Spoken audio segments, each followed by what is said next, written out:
अस्सलाम वालेकुम दोस्तों, पाकिस्तान सुपर लीग 2020 में कराची किंग का कप्तान कौन होगा, आइए आज इस वीडियो में हम आपको बताते हैं। आप लोग ने भी कमेंट करके ज़रूर बताना है कि PSL 2020 में कराची का कप्तान किसको होना चाहिए, बाबर आजम को, मोहम्मद आमिर को या कि इमाद वसीम को। आप लोग ने कमेंट करके ज़रूर बताना है।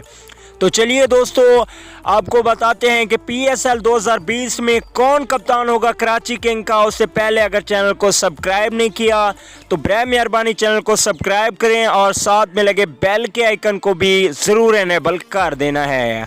तो दोस्तों, आपको बताते चलें कि पाकिस्तान सुपर लीग 2020 20 फरवरी 2020 से शुरू होगी और पहला मैच कराची बामुकाबला लाहौर कलंदर खेला जाएगा।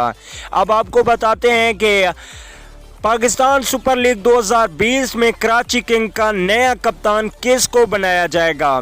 ज़्यादातर चांसेस बाबर आजम के हैं, क्योंकि इमाद वसीम से बाबर आजम ज़्यादा फॉर्म में हैं और ज़्यादा अच्छी कारकर्दगी दिखाते हैं, इसलिए बाबर आजम को इमाद वसीम की जगह पे कप्तान बनाया जाएगा। अब अगला ऑप्शन मोहम्मद आमिर भी है कि मोहम्मद आमिर को भी कप्तानी दी जा सकती है। ये डिपेंड करता है पाकिस्तान के फैसले पे कि पाकिस्तान क्रिकेट बोर्ड किसको कप्तान बनाता है। अगर बाबर आजम को पाकिस्तान क्रिकेट टीम का कप्तान बना दिया गया तो 100% चांस हैं कि बाबर आजम ही कराची किंग के नेक्स्ट कैप्टन होंगे। तो दोस्तों, आप लोगों ने कमेंट करके ज़रूर बताना है कि किसको कप्तान होना चाहिए। अगली वीडियो तक के लिए इजाज़त दीजिए। अल्लाह निगहबान।